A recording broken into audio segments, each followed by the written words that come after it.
Cuando nos preguntamos qué son los demonios, lo primero que pensamos es que son ángeles caídos. Sin embargo, otros han respondido de forma diferente. Espíritus desencarnados de gente malvada. Símbolos de nuestro lado oscuro. Entidades siniestras creadas por nuestras mentes. Personificaciones de fuerzas misteriosas, etc. Muchas veces damos por sentada la existencia de los demonios como meros ángeles caídos. Sin embargo, si nos cuestionamos sobre esta creencia desde una actitud de duda abierta a la posibilidad de realidades sobrenaturales, nos tendremos que preguntar qué son los demonios, en el sentido de cuál es la realidad detrás de la creencia en estos seres. A veces, para responder a esa pregunta, se ha definido primeramente qué es el diablo, pues este y sus esbirros están esencialmente vinculados, y así la definición del primero puede condicionar o determinar la definición de los segundos. ¿Qué tal, mis queridos amigos?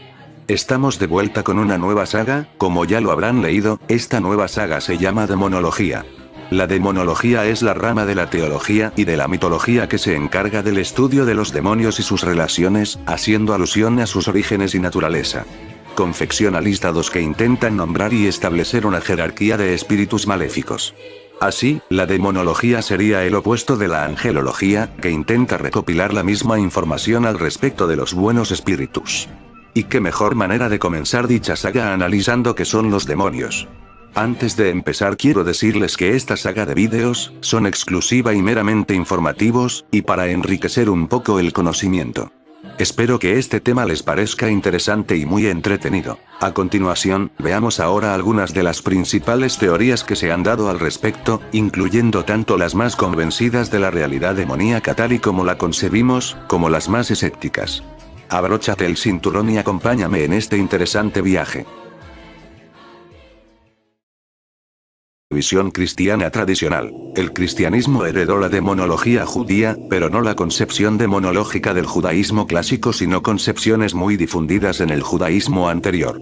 Por ello, la demonología cristiana será muy distinta de la del judaísmo. Y, la demonología que tomará de aquel, concibe a los demonios como ángeles caídos, ángeles réprobos que desobedecieron a Dios y por eso se convirtieron en demonios. La traducción de la Biblia al griego, que sería la versión más utilizada por los judíos de la diáspora, había traducido Satán como diabolos, de donde viene la palabra diablo, pero esta palabra tiene una connotación más negativa que Satán en hebreo, pues al sentido de adversario y acusador, le añadía un sentido de calumniador, falseador y mentiroso, ausente en el original hebreo. Junto a este giro, hubo otros como el de San Jerónimo, que en su Vulgata, su traducción de la Biblia, introdujo Lucifer como nombre propio en un pasaje del libro de Isaías. Resulta entonces claro cómo las traducciones juegan un rol importante a la hora de sustentar planteamientos teológicos. Pero, en vez de detenernos a considerar todos esos detalles, pasaremos a resumir los principales puntos de la visión que hoy en día prima en el catolicismo y en la mayoría de sectores protestantes, excluyendo casos bien originales como los testigos de Jehová y los mormones. Esos puntos son los siguientes. 1. Satanás era el ángel más importante y el más cercano a Dios, pero su orgullo le hizo querer destronar a Dios, querer ser más grande que él, por lo que se rebeló junto con muchos otros ángeles que traicionaron a Dios y le siguieron. Consiguientemente, los demonios son ángeles caídos. 2. Los demonios son puro espíritu, no tienen forma definida, pero pueden manifestarse con casi cualquier apariencia.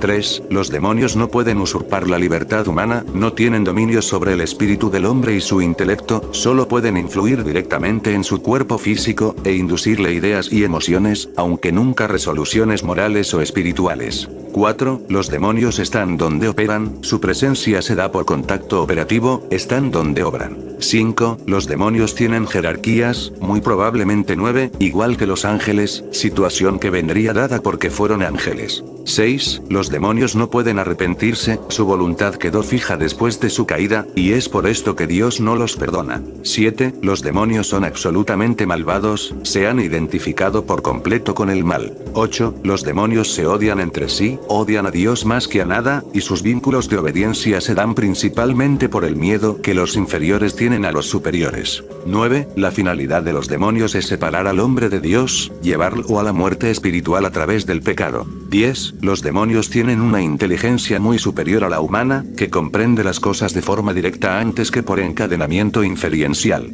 11. Los demonios solo poseen a alguien cuando la persona, consciente o inconscientemente, les abre la puerta. 12. Los demonios tienen nombres, y el nombre de un demonio debe ser conocido para expulsarlo en un exorcismo. 13. Sus formas de influencia se pueden dividir en infestación de lugares, objetos y animales. Obsesión, pensamientos y deseos recurrentes inducidos por el demonio. Opresión, el demonio atormenta a la persona sin llegar a poseerla. Y posesión, el demonio toma control de la persona. 14. No tienen sexo, a pesar de que sus nombres son casi siempre masculinos y de que hay demonios femeninos como Lilith. Esto se explica porque supuestamente su aparente masculinidad o feminidad no es sino un ropaje simbólico de su esencia espiritual particular, por decirlo de algún modo. Finalmente, para que tengan una idea más viva de la concepción teológica de los demonios a partir de la concepción de Satanás, citaremos estas conocidísimas palabras que el Papa Pablo VI dijo en 1972, preocupado por la creciente duda, dentro de la misma Iglesia, sobre la existencia en el demonio. Veamos. El mal que existe en el mundo es el resultado de la intervención en nosotros y en nuestra sociedad de un agente oscuro y enemigo, el demonio. El mal no es ya solo una deficiencia, sino un ser vivo, espiritual, pervertido y pervertidor. Terrible realidad. Misteriosa y pavorosa. Se sale del marco de la enseñanza bíblica y eclesiástica todo aquel que rehúsa reconocerla como existente, e igualmente se aparta quien la considera como un principio autónomo, algo que no tiene su origen en Dios como toda criatura, o bien quien la explica como una pseudo-realidad, como una personificación conceptual y fantástica de las causas desconocidas de nuestras desgracias. Visión hebrea. Los que están en la Biblia hebrea son de dos clases, Seirim y Shedim. Los Seirim, seres peludos, a los que algunos israelitas ofrecían sacrificios en los campos abiertos, son criaturas parecidas a los sátiros, se describen como danzantes en el desierto y que son idénticos a los genios, como por ejemplo, Dantalión, el 71ro espíritu de Salomón. Sin embargo, compárese a los tradicionales y autóctonos seres de los bosques de la mitología europea. Posiblemente, pertenezcan a la misma clase. El demonio Azazel, los demonios parecidos a cabras del desierto, el jefe de los Seirim, y Lilith. Es posible que las gacelas y las siervas del campo por lo que Shulamit conjura a las hijas de Jerusalén para traerle de vuelta a su amante, sean espíritus parecidos a los faunos y similares a los Seirim, aunque de carácter inofensivo. El espíritu del mal que molestaba a Saúl, 1 Samuel 16, 14, etc. Puede haber sido un demonio, aunque el texto masorético nos dice que el espíritu fue enviado por Dios. Algunos Shedim benevolentes se usaron en ceremonias cabalísticas, como el famoso golem de Praga, y los Shedim maléficos, Masikin, de la raíz que significa daño, fueron a menudo acreditados con posesión. Del mismo modo, un Shed podía habitar o deshabitar una estatua inanimada. Según el judaísmo, según algunas fuentes rabínicas, se creía que los demonios estaban bajo el dominio de un rey o jefe, ya sea Asmodai o, según el antiguo Agadá, Samael, el ángel de la muerte que mata con su veneno mortal y es llamado jefe de los demonios. Ocasionalmente algún demonio es llamado Satanás. La demonología nunca se convirtió en una característica esencial de la teología judía. La realidad de los demonios nunca fue cuestionada por los talmudistas y rabinos posteriores, más bien se aceptaba su existencia como un hecho. Tampoco la mayoría de los pensadores medievales los tenían en duda.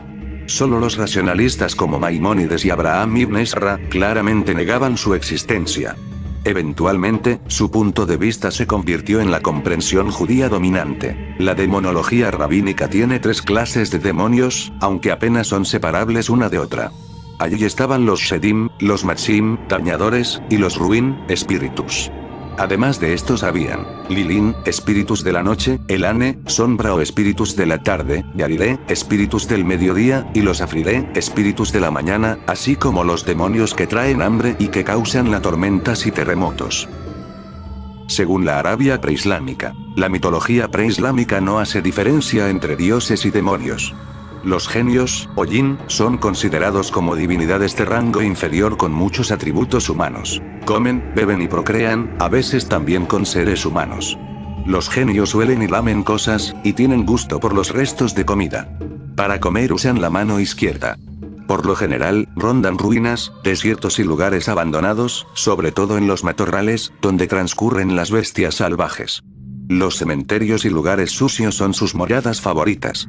Cuando se aparecen al hombre, los genios a veces asumen las formas de los animales y, ocasionalmente, de hombres. En general, los genios son pacíficos y bien dispuestos para con los hombres. Más de un poeta preislámico se cree que ha sido inspirado por un buen jin. Pero también hay genios malignos, que se las idean para herir a los hombres. Según el Islam reconoce la existencia de los genios, jin, que son seres con libre albedrío, que pueden coexistir con los humanos y no son todos malos como demonios se describen en el cristianismo.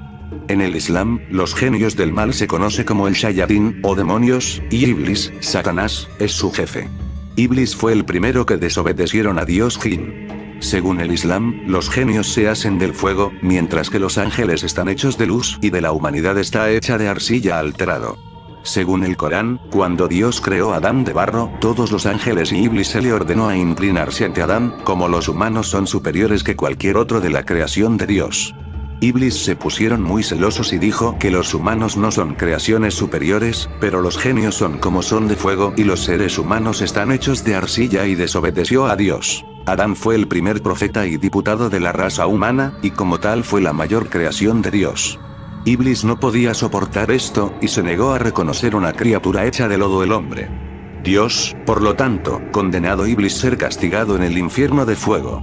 Pero Iblis pidió tregua hasta el último día para que Dios de acuerdo, pero advirtió que él y todos los que le siguen en el mal serían castigados en el infierno.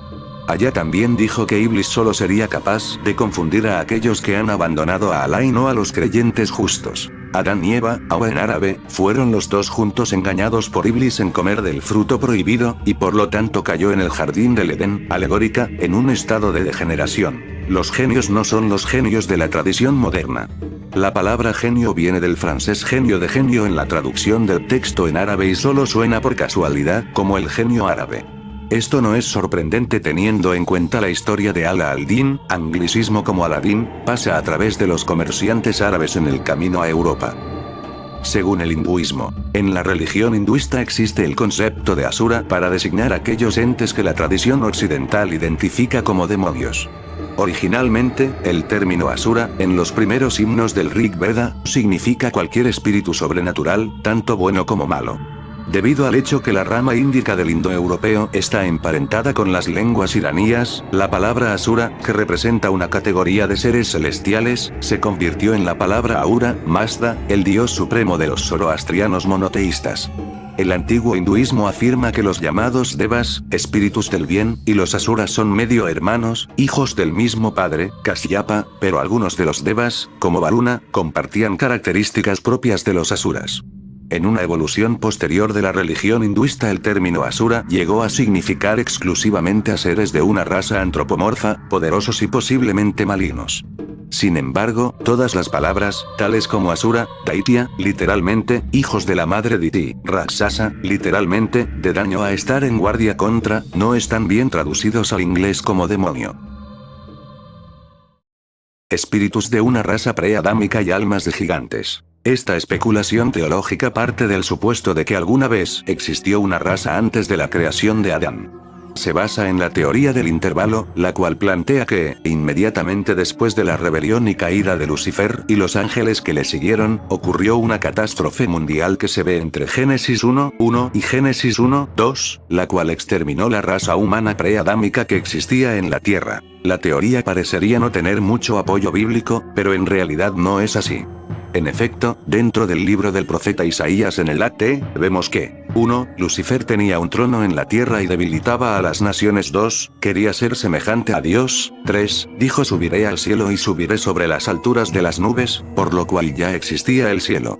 En otras palabras, se postula que Lucifer y sus ángeles reinaban en la tierra poblada por la primera raza humana, y que el Edén del libro de Ezequiel no es el de Adán y Eva sino un Edén en la tierra, además de que Cristo habría dicho que vio a Satanás caer como un rayo no porque fuera expulsado del cielo, sino porque intentó subir y tomar el poder, siendo derrotado con sus ángeles y cayendo a la tierra que gobernaba, por lo cual le llama príncipe de este mundo, y en la cual le siguieron todos los primeros humanos anteriores a Adán, que a manera de castigo fueron aniquilados en una tragedia mundial y, tras quedar como espíritus desencarnados, se transformaron en demonios, diferenciándose de los demonios que fueron ángeles porque, a diferencia de aquellos, estos habitaron en cuerpos humanos y se acostumbraron a tener cuerpos, por lo cual se supone que son el tipo de demonios que está detrás de casi todos los casos de posesión demoníaca. Según lo anterior, después fueron creados Adán y Eva, pero el rencoroso Satán, Lucifer, consiguió que cayeran en pecado, y así fracasó moralmente la segunda raza humana que surgió de ellos dos, contaminada irremediablemente por el pecado, hasta que vino Cristo y dio la posibilidad de acabar con esa mácula original, mediante el bautismo, y conseguir la vida eterna.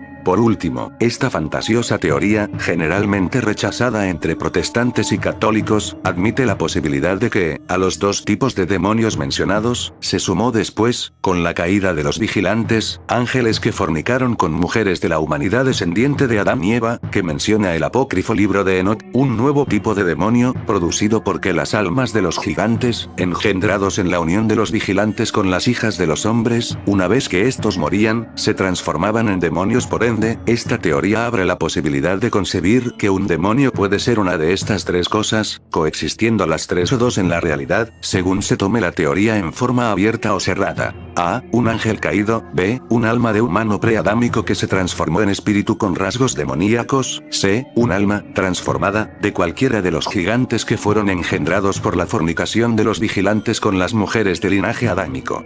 Espíritus transformados y no solo ángeles caídos. Esta teoría es sorprendente no tanto por lo que plantea, sino por el contexto en que apareció, no sabemos si por primera vez, y por su supuesto enunciador.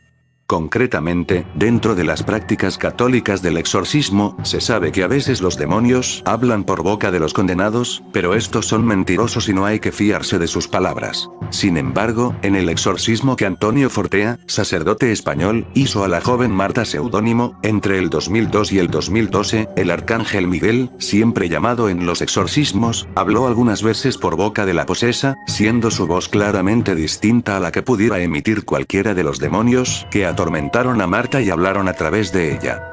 En una de esas ocasiones, el santo arcángel enunció una teoría según la cual, además de ángeles caídos, los demonios pueden tener su origen en personas malvadas, del linaje de Adán, y no como en la teoría anterior que eran preadámicos, que se identificaron con Satanás y o sus proyectos y que, tras morir, fueron transformadas en demonios.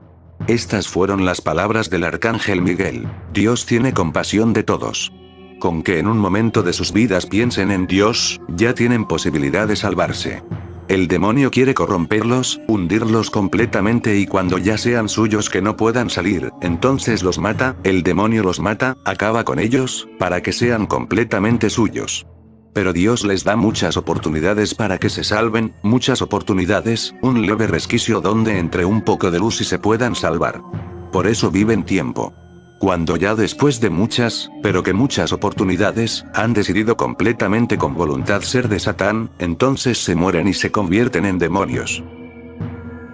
Y por último, para finalizar el tema, tenemos la visión psicoanalítica de Jung. Carl Gustav Jung afirmó que existía un inconsciente colectivo además de un inconsciente personal.